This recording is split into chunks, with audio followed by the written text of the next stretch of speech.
Respondiendo a esta pregunta, vamos a hacer los 5 consejos para las crisis convulsivas en menores de 5 años.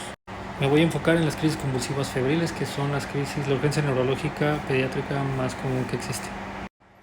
Punto número 1, hay que identificar a lo que nos estamos enfrentando. Las crisis convulsivas febriles son todas las crisis en pacientes mayores de 3 meses hasta los 5 años de edad, que son en presencia de fiebre y durante las 24 horas, ya sea previas o posteriores a la fiebre, y eso es bien importante que se sepa.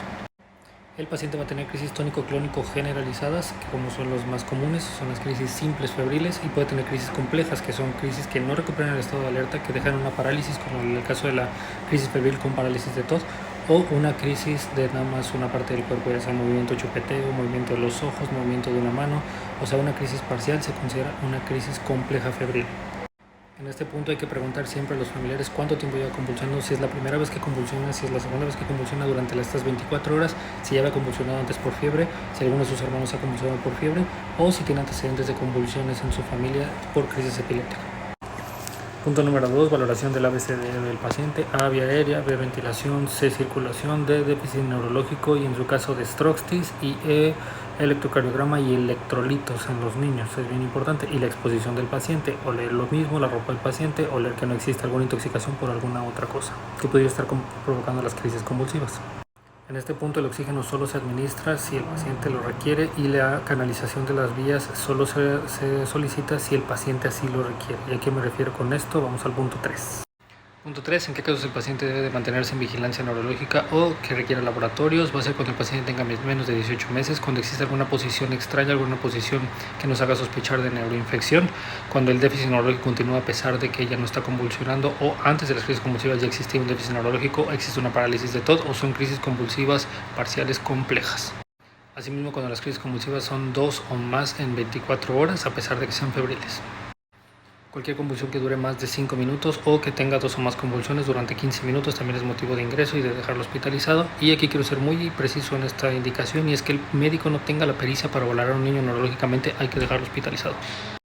Punto número 4. ¿Qué medicamentos utilizaríamos para manejar una crisis que dura más de 5 minutos o 2 o más crisis? Serían benzodiazepinas igual que en los adultos. Las benzodiazepinas vamos a utilizar intranasal o intraoral, lo cual va a ser el midazolam a 0.5 miligramos por kilogramo de peso, diazepam intrarrectal a 0.5 miligramos por kilogramo de peso también, o lorazepam IV a 0.1 miligramos por kilogramo de peso, máximo 4 miligramos en mayores de 40 kilos. Cabe mencionar que esto solo se utiliza cuando la crisis convulsiva dura más de 5 minutos o que tenga 2 o más crisis convulsivas durante los siguientes 15 minutos.